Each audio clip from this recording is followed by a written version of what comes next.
Movement disorder के दो case discuss करते हैं जो अक्सर आपको कंफ्यूज करते हैं। नीचे जो आपको महिला दिख रही हैं, इनकी जो फिंगर्स हैं उनमें आपको मूवमेंट देखने को मिल रही है।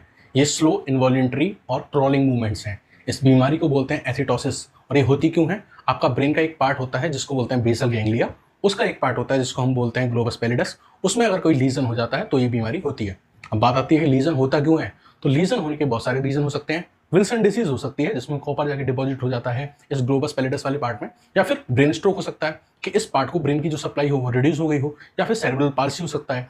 मेटाबॉलिक डिसऑर्डर हो सकते हैं, हाइपोग्लाइसीमिया, हाइपरग्लाइसीमिया, इसकी वजह से हो सकता है, या फिर इन्फेक्शन या किसी ड्रग के साइड इफेक्ट की वजह से भी ये हो सकता है। इंपॉर्टेंट अब जो आने वाला है वो ये है।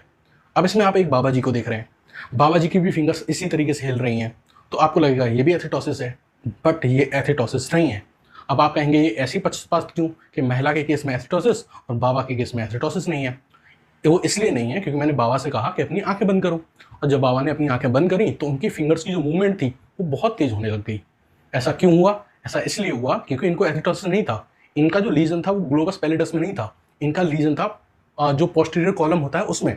तो इनका लीजन पोस्टीरियर कॉलम में था, जिसकी वजह से लॉस ऑफ प्रोप्रियोसेप्शन था, जिसकी वजह से जब ये आंख बंद कर रहे थे तो इनकी फिंगर्स की मूवमेंट तेज हो रही थी। तो ये वाला जो केस है बाबा जी वाला, इसको बोलते हैं सूडो एथिटोसिस, क्योंकि ये मिमिक करता है एथिटोसिस से, इसलिए हम उसको सूडो एथिटोसिस बोलते हैं। तो ये कंफ्यूजन क्लियर करना जरूरी था। वीडियो कैसी लगी कमेंट सेक्शन में बताइएगा।